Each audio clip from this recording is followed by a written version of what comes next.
അപ്പയും അമ്മയും മരിച്ചു കഴിയുമ്പോ ഗൾഫിൽ നിന്ന് വിളിച്ചു പറയും, അടക്കണ്ട, ഞാൻ വന്നിട്ടടക്കിയാ മതി. മണിക്കൂറുകൾ ആ പാവങ്ങളെ വെച്ചിട്ട് എന്റെ പ്രിയപ്പെട്ടവരെ വന്ന് നാട്ടുകാരുടെ മുമ്പിൽ ഷോ കാണിച്ച് കരഞ്ഞു വിളിച്ചിട്ട് പള്ളിയിൽ കൊണ്ടുവന്ന് കബറടക്കിയിട്ട് ഉസ്താദന്മാരുടെ മുമ്പിൽ ഷോ കാണിക്കുന്ന ഒരുപാട് മക്കളുണ്ട്.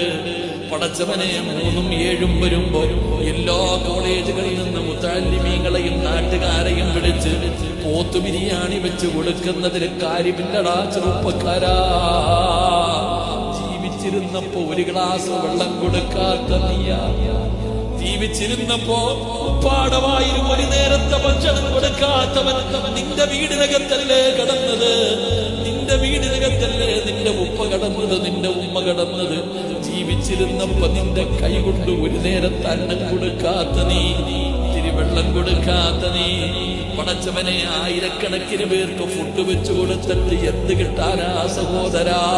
അതുകൊണ്ട് ചിന്തിക്കടോ, അതുകൊണ്ട് ചിന്തിക്ക്.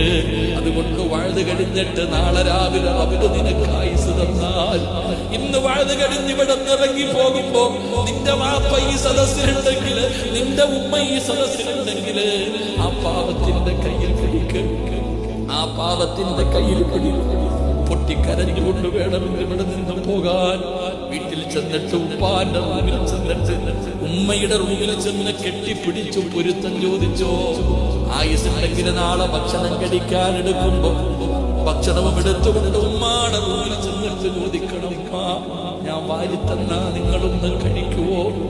എന്റെ കൈകൊണ്ട് കഴിക്കുമാ? എന്റെ പ്രിയപ്പെട്ടവരെ, നമ്മൾ വിചാരിക്കും നമ്മുടെ ഉമ്മ കഴിക്കില്ലെന്ന്. ഞാൻ ഇത് കേട്ടപ്പോ, ഈ ഹദീസ് കേട്ടപ്പോ, ഞാനും എന്റെ വീട്ടിൽ ചെന്നിട്ട് ഉമ്മാനോട് ചോദിച്ചു, ഉമ്മ ഞാനൊന്ന് വാരിത്തരട്ടെ, എന്തേടാ ഇന്ന് പ്രത്യേകത? ഉമ്മ ചോദിച്ചു, എന്തേ ഇന്ന് പ്രത്യേകത?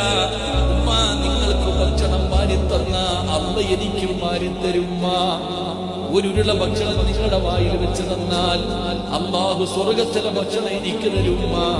എന്നാ ഇത് മുഴുവനും നീ വാരിത്താടാ. ഇതാ ഉമ്മ, ഇതാടോ